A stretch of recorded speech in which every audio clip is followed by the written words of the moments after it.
छोट्याशा भागीरथीने ऐकलं, पळत पळत घरात गेली आणि जातेच्या शेजारी खाली जे पीठ पडलं होतं ना, ते ओंजळभर पीठ तिने असं हातात आणलं आणि हे जसं जिजाबाईंनी पाहिलं फटकन भागीरथीच्या हातावरती फटका मारला.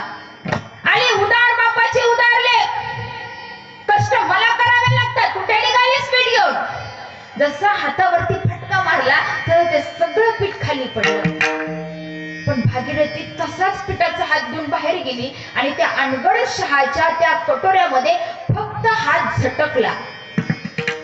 अहो विशेष ऐका, मोर्या गोसावीने सगळं गोडाऊन खाली होऊन सुद्धा जो अनगढ शहाचा कटोरा भरला नव्हता, तो कटोरा फक्त माझ्या भागीरथीच्या हात झटकल्याबरोबर तो कटोरा भरला. तसा अनगढ शहा बोलला, बोले हे अल्लाह, ये कैसी इनायत है, ये कैसी मर्तबा है, ये कैसी शौकत है. बोले तुकाराम तुकाराम. तशी ती भागीरथी म्हणली, मेल्या तुकाराम कुणाला म्हणतोस?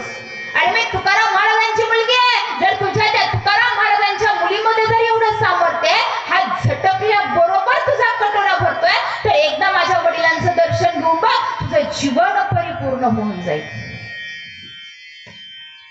असं म्हटल्यानंतर बोले, हे अल्लाह, ये कैसी इनायत है, ये कैसी मर्तबा है, ये लड़की ऐसी तो बाप कैसा होगा. एवढं सामर्थ्य त्या तुकोबरायांच्या मुलीचं भागीरथीचं होतं. पण